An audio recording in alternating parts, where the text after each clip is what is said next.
Kata pengantar kuliah kenal diri.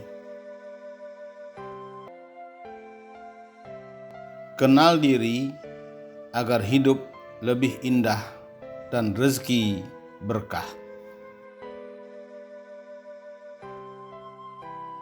Assalamualaikum warahmatullahi wabarakatuh.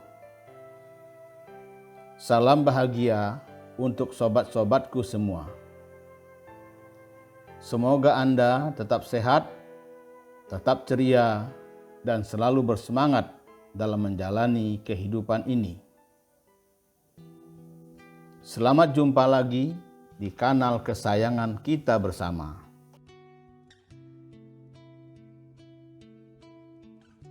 Cipta Usaha Kreatif. Semoga kita bisa berbagi ilmu, pengalaman, problem solving, dan solusi usaha, serta tips sukses melalui channel kebanggaan kita bersama ini. Sobat-sobatku yang dikasih sayangi Allah. Sangat ironis, banyak orang menjadi pengangguran di negara yang kaya raya dengan sumber daya alam. Betapa tidak, tingginya angka pengangguran di Indonesia menjadi persoalan tak hanya bagi pemerintah, tetapi juga pelaksana pendidikan seperti sekolah, universitas, dan pusat pendidikan dan pelatihan.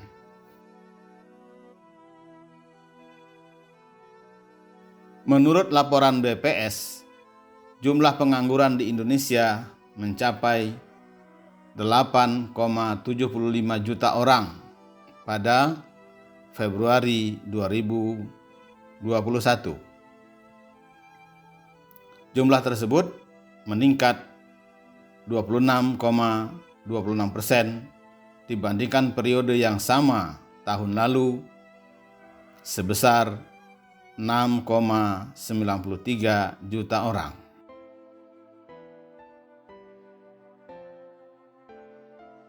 Pemerintah sejatinya telah melakukan terobosan dan program untuk mengurangi pengangguran dengan mengoptimalkan program-program penanggulangan pengangguran dan perluasan kesempatan kerja seperti kegiatan padat karya, tenaga kerja mandiri, terapan teknologi tepat guna, dan tenaga kerja sukarela, job fair, dan bursa kerja online dan kartu prakerja.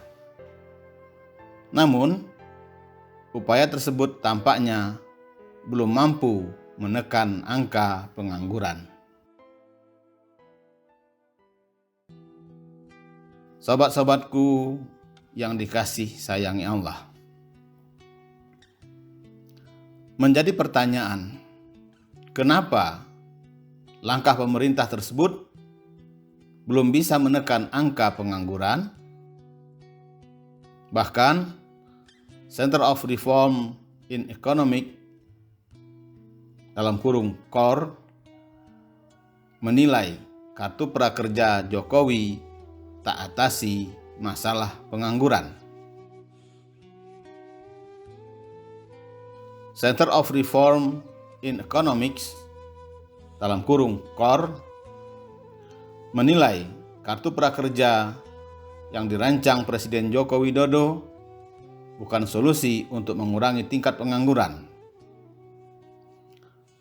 Satu-satunya jawaban untuk mengurangi jumlah pengangguran adalah menciptakan lapangan kerja. Menurut ekonom CORE, Ahmad Akbar Susamto, kartu adalah obat yang salah, dan kalau tidak hati-hati, ini menimbulkan masalah baru. Alih-alih memberikan jalan keluar, saya khawatir program unggulan Jokowi itu justru akan menimbulkan permasalahan baru, Sebutlah permasalahan dari sisi anggaran untuk membiayai penyaluran kartu prakerja. Tandasnya.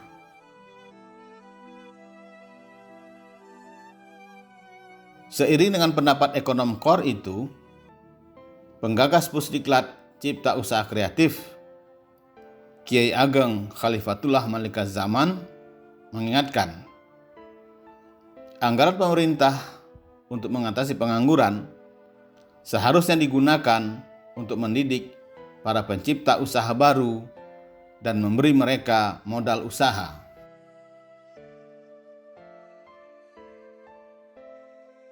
Sehingga usaha itu menjadi lapangan kerja baru bagi mereka, sekaligus membuka peluang kerja untuk orang di sekitarnya.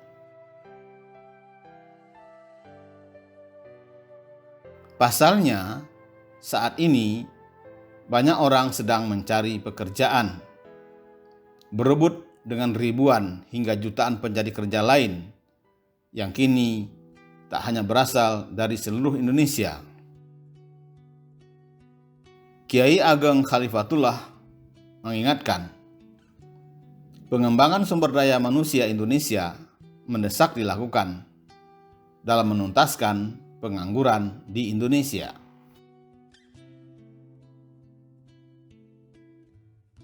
Sehubungan dengan hal tersebut, kita membuat terobosan baru untuk mengatasi hal ini, yakni memberikan pengetahuan tentang wirausaha sejak dini. Seiring dengan program Pusdiklat Cipta Usaha Kreatif yang menjadi crash program kita saat ini, papar Kiai Ageng Khalifatullah.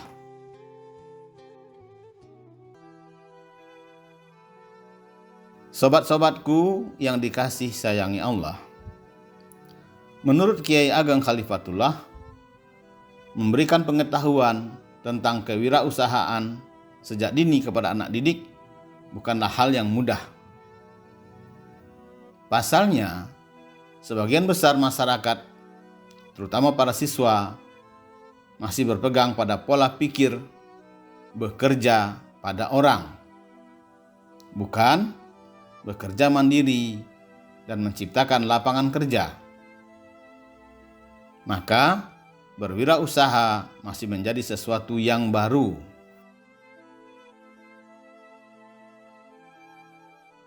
Untuk itu, kita perlu meneladani kelompok masyarakat tertentu yang memang sejak usia dini di keluarga dididik menjadi wirausaha. Sehingga ketika dewasa, saat selesai pendidikan, bisa menerapkan ilmu tersebut menjadi seorang pengusaha.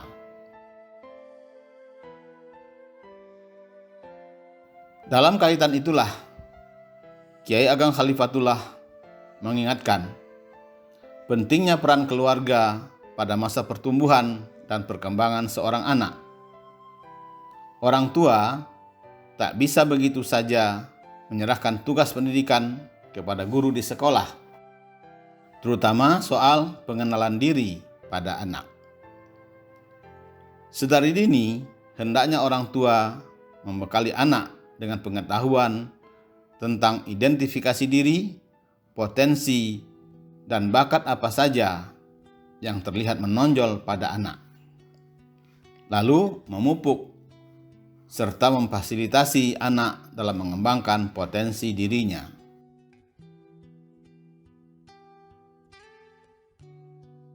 Jika bakat yang dimiliki anak sejak kecil di bidang seni, maka orang tua perlu memberikan fasilitas pendukung. Misalnya, mengikut sertakan anak les atau kursus musik, seni tari, atau lainnya, agar bakat dan potensi yang dimiliki anak makin terasah.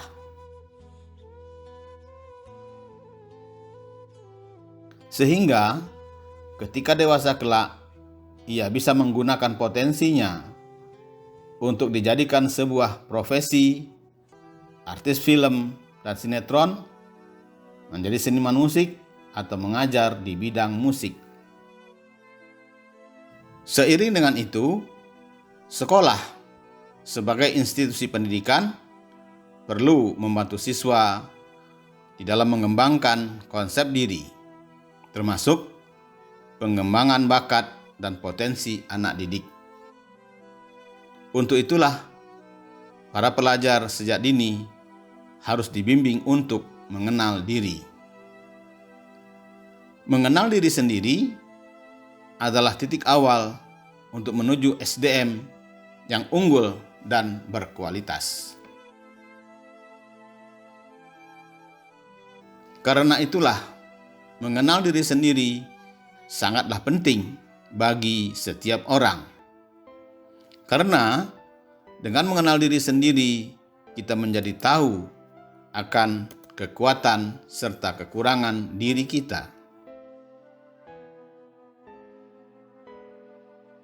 Dengan demikian, kita akan lebih mudah untuk memperbaiki setiap kekurangan diri kita, sekaligus mengoptimalkan kekuatan di dalam diri kita. Sobat-sobatku yang dikasih sayangi Allah, setiap diri mempunyai kekuatan dan kelebihan. Karena itulah manusia dituntut untuk terus mengembangkan semua aspek dalam dirinya. Setidaknya ada 7 potensi manusia yang harus dikenali dan dikembangkan, yaitu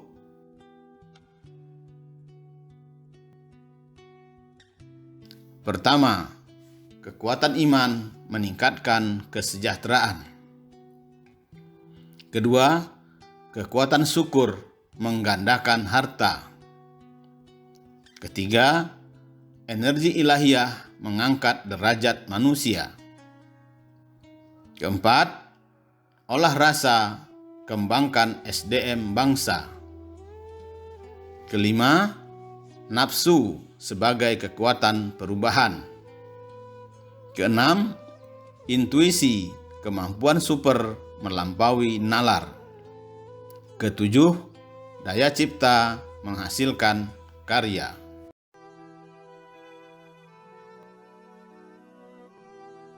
Kekuatan iman meningkatkan kesejahteraan.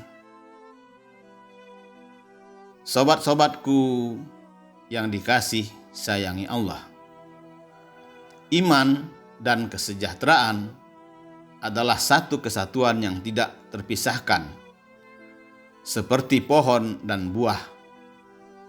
Iman mendekatkan diri pada Allah. Mereka yang dekat dengan Allah, hidupnya tentu sejahtera. Dan sekiranya penduduk negeri beriman dan bertakwa, pasti kami akan melimpahkan kepada mereka berkah dari langit dan bumi. Quran Surat Al-A'raf ayat 96.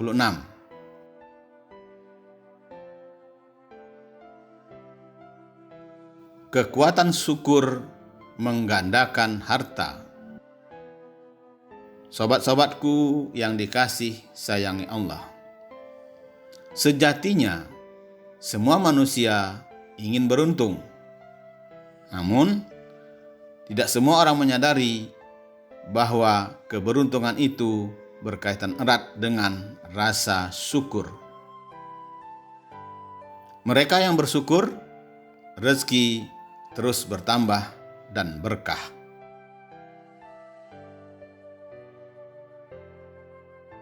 Seiring dengan itu, ada beberapa ayat dalam Al-Quran yang mengajarkan kepada manusia untuk bisa mendapatkan rezeki berlipat ganda dan peruntungan dunia. Sebuah kalkulasi fantastis dan absolut. Fantastis karena mendatangkan hasil berlipat. Absolut sebab dijanjikan oleh Allah Rabb yang Maha Pasti. Bagaimana menggandakan rezeki sesuai Al-Quran? Mari kita simak firman Allah dalam surat Ibrahim ayat 7.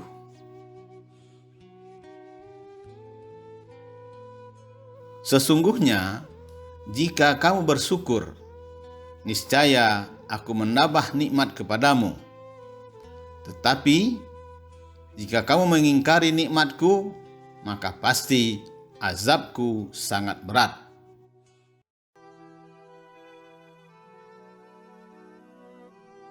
Energi ilahiyah meningkatkan kualitas hidup. Sobat-sobatku yang dikasih sayangi Allah. Energi ilahiyah adalah energi kehidupan atau nuril hayat yang bersumber dari Allah sebagai pemilik energi tunggal. Nuril hayat ini juga merupakan energi metafisika yang dalam pemanfaatannya mampu meningkatkan kesadaran diri manusia dalam memahami hakikat keberadaannya. Jika kita bisa mengakses energi ilahiyah, maka kita akan dekat dan manunggal dengan nama dan sifatnya. Sehingga kita bisa berbicara dengan Allah seraya memohon petunjuk dan pertolongannya. Maka hidup kita pun menjadi berkelimpahan rahmat dan berkahnya. Berkelimpahan artinya segala kebutuhan kita selalu dipenuhi oleh Allah.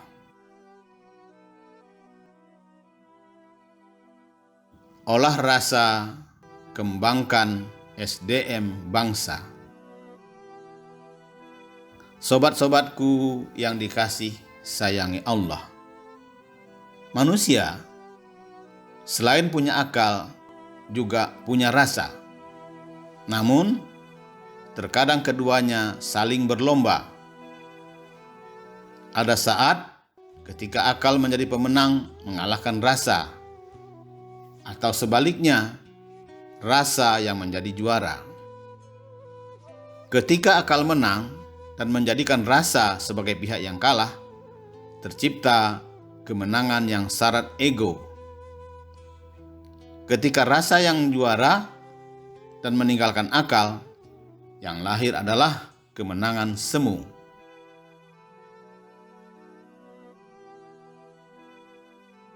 Untuk mencapai kemenangan hakiki, akal dan rasa harus bisa bersinergi sehingga sama-sama menjadi pemenang.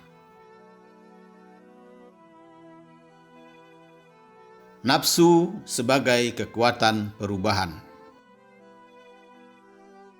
Sobat-sobatku yang dikasih sayangi Allah.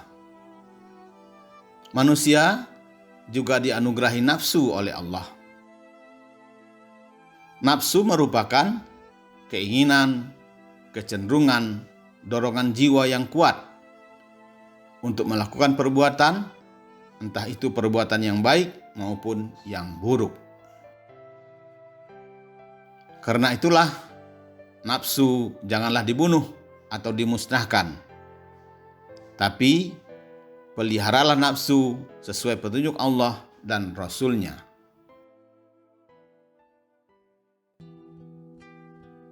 Sehingga, nafsu yang merupakan energi yang luar biasa itu dapat dikendalikan dan didayagunakan untuk melakukan perubahan sosial, politik, dan ekonomi di tengah masyarakat Indonesia.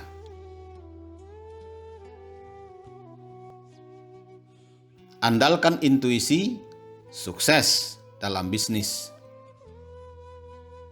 Sobat-sobatku yang dikasih sayangi Allah. Satu di antara potensi diri yang belum banyak dikenali itu adalah intuisi. Padahal, intuisi adalah kemampuan super yang tidak terbatas dan melampaui nalar manusia. Ada yang menyadari dan ada yang tidak. Semakin kita menyadari tentang kekuatan intuisi, itu semakin baik untuk mengasahnya menjadi lebih hebat lagi. Pemikiran-pemikiran cerdas lahir dari kecerdasan ini. Berani berbeda, dengan pemikiran banyak orang.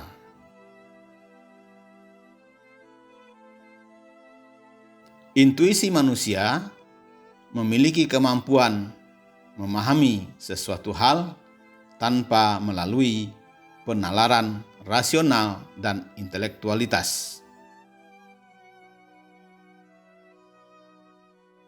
Daya cipta menghasilkan karya. Sobat-sobatku yang dikasih sayangi Allah, daya cipta ialah kekuatan yang membuat gambar-gambar terhadap rencana dan segala sesuatu yang telah terjadi berupa citraan atau gambaran yang ada di benak kita. Proses penerapan cipta ini menggunakan kekuatan pikiran dan imajinasi. Pada saat berdoa atau memohon kepada Allah, maka kita harus mengetahui apa yang kita minta atau kita mohonkan itu. Sehingga kita harus memahami arti dan makna dari doa-doa yang kita panjatkan. Oleh karena itu, ketika kita menginginkan sesuatu dalam kehidupan, maka langkah pertama yang harus dilakukan adalah harus jelas apa yang sungguh-sungguh kita inginkan.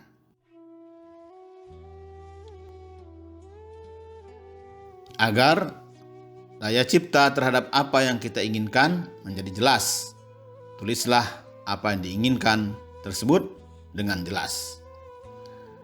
Tidak ada batasan terhadap apapun yang diinginkan sepanjang untuk kebaikan itu sendiri. Buatlah skala prioritas dalam catatan keinginan dan tumbuhkan hasrat terhadap keinginan. Karena itulah kekuatan cipta pada akhirnya menghasilkan karya. Sobat-sobatku yang dikasih sayangi Allah, demikianlah paparan tentang kenal diri agar hidup lebih indah dan rezeki berkah dalam pengantar kuliah kenal diri.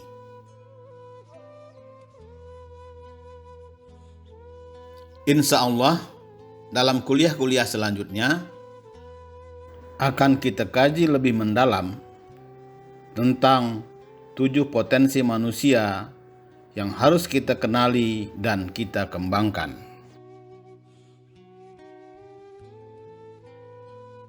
Sehingga ke-7 potensi diri itu dapat kita daya gunakan untuk meningkatkan kualitas hidup yang lebih baik. Salam sukses, tetap semangat, sampai jumpa dalam kuliah selanjutnya. Wa'afu minkum, wassalamualaikum warahmatullahi wabarakatuh.